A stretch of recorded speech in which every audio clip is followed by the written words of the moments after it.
अध्यक्ष मंडली के साथी कॉमरेड कश्मीर सिंह, राष्ट्रीय सचिव CITU, कॉमरेड प्रधान और मेरे साथियों,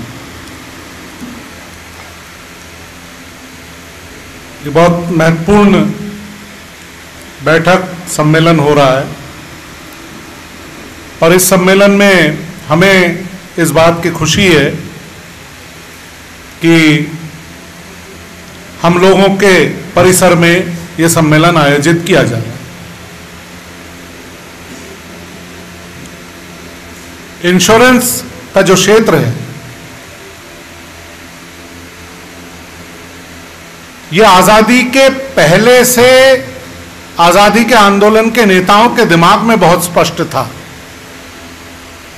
कि इंश्योरेंस एक ऐसा उद्योग है जिसमें जनता का पैसा एकत्रित होता है और इसलिए इसको सरकारी हाथ में रहना चाहिए। सन 31 में कराची में कांग्रेस की बैठक में इस बारे में रेजोल्यूशन पास किया गया था कि इंश्योरेंस सरकारी हाथों में रहे। डॉक्टर BR अम्बेडकर ने यह कहा था साफ साफ कॉन्स्टिट्यूएंट असेंबली की बैठक में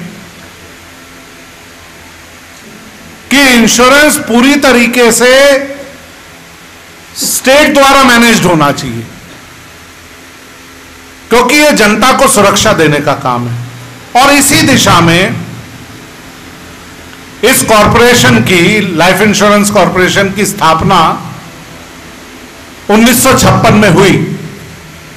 मैं विस्तार में नहीं जाना चाहता उस स्थापना के पीछे की कहानियों की, किस तरह से तब निजी बीमा कंपनियां घोटाले और घपले करती हैं। आज अभी यह ऑर्डिनेंस लाया गया कुछ मामलों में, डिफेंस के मामलों में, तब पहली बार इस देश की सरकार एक ऑर्डिनेंस लेके आई थी LIC के नेशनलाइजेशन पर, और संसद में यह सवाल पूछा गया था कि आप ऑर्डिनेंस क्यों लाए, सीधे बिल क्यों नहीं लाए। तो देश के वित्त मंत्री ने कहा था कि मैं अगर इस बात की भनक भी हो जाती निजी कंपनियों को कि लाइफ इंश्योरेंस बिजनेस का नेशनलाइजेशन किया जा रहा है, तो ये अपना बचा खुचा जो पैसा है, जो पॉलिसी धारकों का पैसा है, जनता का पैसा है, उसको भी समेट के चले जाते, पूरी तरह से खजाने खाली करके चले जाते।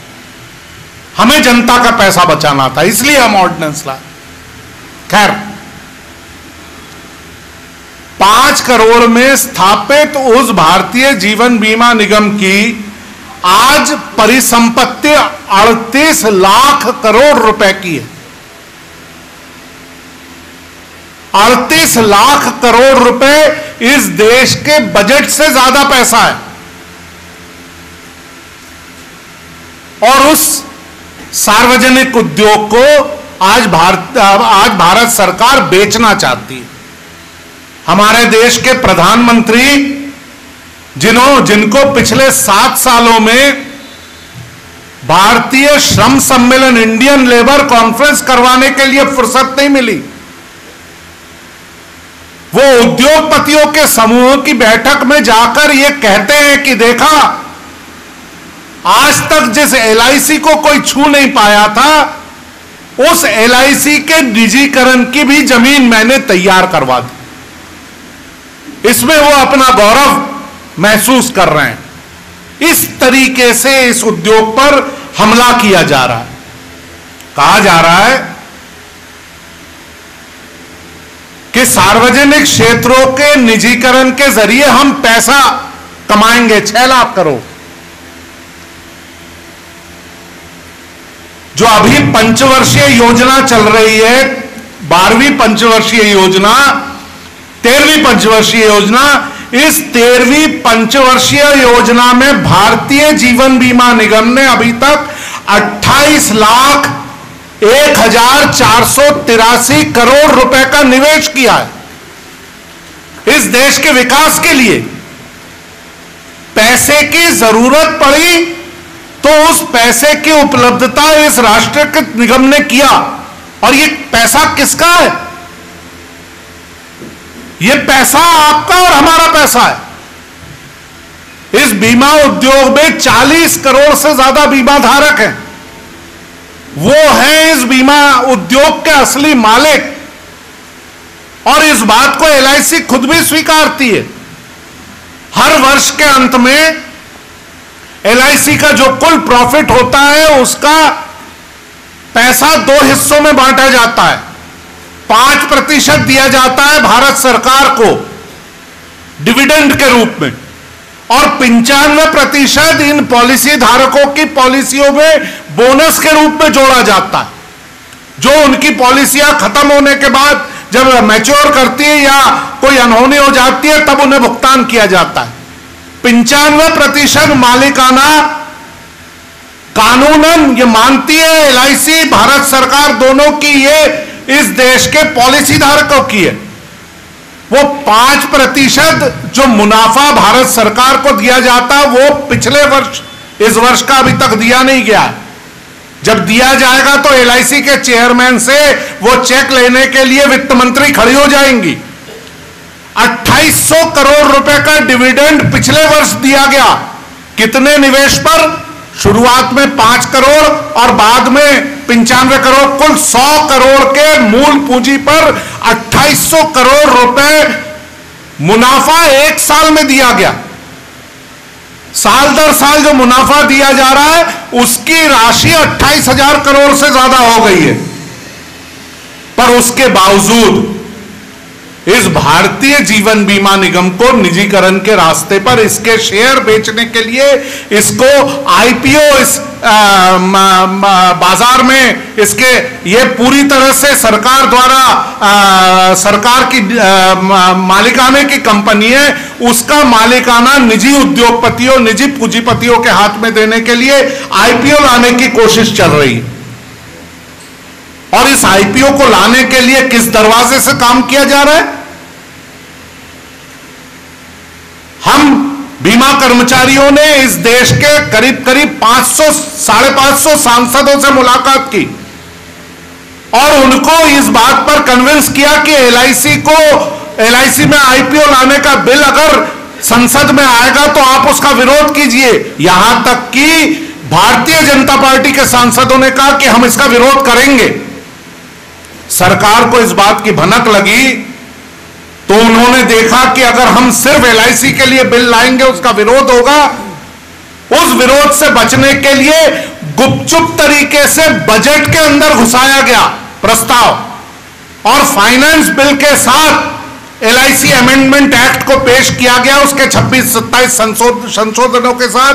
और चूंकि फाइनेंस बिल किसी भी देश के भारत के संवैधानिक दायरे में फाइनेंस बिल एक ऐसा बिल होता है कि उसको तो पास करना ही पड़ता है, बजट को पास करना ही पड़ता है। और उस बजट पास करने पर राज्यसभा में कोई बहस नहीं होती, राज्यसभा में वोटिंग नहीं होती। तो राज्यसभा के वोटिंग के दरवाजे बंद किए गए, लोकसभा में बजट के साथ में, फाइनेंस बिल के साथ में एलआईसी का अमेंडमेंट पास करवा लिया गया और अब आईपीओ की दिशा में वो आगे कदम बढ़ाने लग गए। उस एलआईसी के आईपीओ को बेचने की वो कोशिश कर रहे हैं जिस एलआईसी के निजीकरण की 1994 से जो चल रही कोशिश है उसको बीमा कर्मचारियों ने बार बार जनता के बीच में जाकर, देश की जनता के 1.5 करोड़ लोगों के हस्ताक्षर लेकर हमने मल्होत्रा कमेटी को डिफीट किया था। उस भारतीय जीवन बीमा निगम को निजीकरण के रास्ते पर धकेलने की कोशिश की जा रही है जिसने 23 निजी कंपनियों के साथ कंपटीशन के बावजूद 74.58% मार्केट का शेयर अपने हाथ में बनाए रखा है। और इसके खिलाफ जब यह बिल पेश किया गया तो पिछली 18 मार्च को एलआईसी के दफ्तरों में जो ऐतिहासिक हड़ताल हुई, कर्मचारी और अधिकारियों का 98% उस हड़ताल में शामिल हुआ। लड़ाई के लिए हम एलआईसी के कर्मचारी, अधिकारी और पूरे के पूरे एलआईसी से जुड़े हुए लोग पूरी तरीके से तैयार हैं। हमारी तैयारी चल रही है कि एलआईसी के सुरक्षा के लिए हम जनता के बीच में जाकर उनको जागरूक करें, उनको और एलआईसी को बचाने के लिए आम जनता भी हमारे साथ में आए। दूसरी तरफ आम बीमा, साधारण बीमा, जनरल इंश्योरेंस जिसे कहते हैं, इसका राष्ट्रीयकरण 1971 में हुआ। 19 करोड़ रुपए के निवेश के साथ में उसका राष्ट्रीयकरण किया गया था। जनरल इंश्योरेंस सेक्टर में जो प्रीमियम लिया जाता है 1 साल के लिए लिया जाता है, लगातार नहीं चलता। उस जनरल इंश्योरेंस के 19 करोड़ से जो 4 कंपनियां बनी, उन कंपनियों का कुल निवेश देश की जनता के लिए 1,22,035 करोड़ का निवेश। 19 करोड़ से कंपनी बनी, आज 1,22,000 करोड़ का निवेश करके रखा गया। 1 साल में इस साल की प्रीमियम आय 71,000 करोड़ रुपए की है। और अभी भी वहां पे भी निजी कंपनियां होने के बावजूद 42% मार्केट शेयर इन राष्ट्रीयकृत कंपनियों के पास है। पर उसके कोशिश की थी सबसे पहले निजीकरण करने की न्यू इंडिया और जीआईसी-आरई की, परंतु बाजार में खरीदार नहीं मिले। हमारे कैंपेन के चलते बाजार में लोग खरीदने को नहीं आए। आखिर में न्यू इंडिया के शेयर खरीदने को एलआईसी को कहा गया कि तुम शेयर खरीद लो, कम से कम कुछ तो सरकार के खजाने में आए। इस तरह की शैतानी इस देश की सरकार, भारतीय जनता पार्टी की सरकार कर रही है। आज जनरल इंश्योरेंस की 4 कंपनियों का एसेट 1,50,000 करोड़ से ज्यादा का एसेट है। इन दोनों, भारतीय जीवन बीमा निगम हो या आम बीमा निगम हो, जो सरकार की ओर से जनता को बीमा देने की, सामाजिक सुरक्षा देने की योजना है, वो कोई निजी कंपनी नहीं करती, केवल सार्वजनिक क्षेत्र की बीमा कंपनियां करती हैं। चाहे वो प्रधानमंत्री वय वंदन योजना हो, प्रधानमंत्री सुरक्षा बीमा योजना हो, कोई भी सामाजिक सुरक्षा की योजना, उस तरफ निजी कंपनियां नहीं जाती। वो अमीरों के बीमा करने के प्रति इंटरेस्टेड है, गरीबों का बीमा करने के प्रति इंटरेस्टेड नहीं है। और इस कोरोना काल ने इस बात को और अच्छे से साबित किया। यह भारत के बीमा नियामक प्राधिकरण का आंकड़ा है कि कोरोना काल में जितनी कोरोना से मृत्यु हुई, उनमें से जो बीमा धारक थे, केवल और केवल लाइफ इंश्योरेंस कॉर्पोरेशन और जनरल इंश्योरेंस कॉर्पोरेशन ने उनके क्लेम भुगतान किए और किसी ने क्लेम भुगतान नहीं किया, किसी निजी कंपनी ने क्लेम भुगतान नहीं किया। उस जनरल इंश्योरेंस सेक्टर का निजीकरण करने का जो बिल लाया गया, उस बिल पर बहस न हो जाए संसद में, इसलिए मार्शल्स का उपयोग किया गया। सदन के विपक्ष के नेता ने उस दिन अपने बयान में कहा कि आज जितने विपक्षी सांसद सदन में हैं, उससे ज्यादा मार्शल खड़े हुए ताकि विपक्षी सांसदों को बोलने न दिया जाए और उनको संसद से बाहर कर दिया जाए।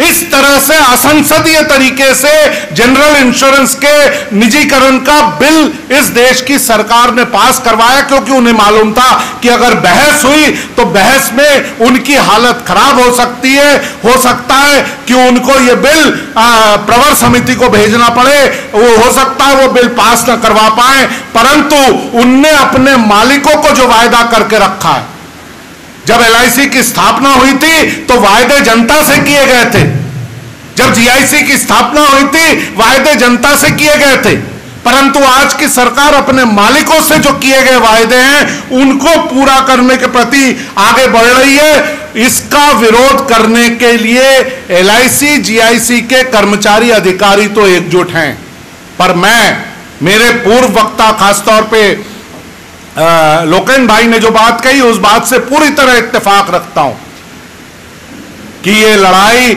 अकेले हमारे क्षेत्र में लड़ाई करके जीती नहीं जा सकती। ये एक व्यापक लड़ाई का इसको हिस्सा बनाना पड़ेगा, सबको मिलकर इस लड़ाई को आगे लेके जाना पड़ेगा। सारे सार्वजनिक क्षेत्र के तमाम संगठनों को इस ये जो हमला, चौतरफा हमला सब सार्वजनिक क्षेत्र पे हो रहा है, चाहे बीमा पर हो, चाहे बैंक पर हो, चाहे कोल पर हो, चाहे डिफेंस पर हो, इसके खिलाफ सबको मिलकर लड़ाई लड़नी पड़ेगी। ये सोच से काम नहीं चलेगा कि डिफेंस पे हमला हो रहा है तो डिफेंस वाले लड़े, हमें उससे क्या लेना देना। कोल पर हमला हो रहा है तो कोल वाले लड़े, हमें उससे क्या लेना देना। बीमा पर हमला हो रहा है तो बीमा वाले लड़े, हमें उससे क्या लेना देना। सबको मिलके इस देश की संपत्ति को, इस देश की आर्थिक राजनीतिक संप्रभुता को बचाने की एक नई आजादी की लड़ाई को आगे लेकर जाना पड़ेगा। और यही समझदारी रखते हुए मैं जो प्रस्ताव पेश किया गया है उसका पूर्णतः समर्थन करते हुए अपनी बात समाप्त करता हूं। इनकलाब जिंदाबाद।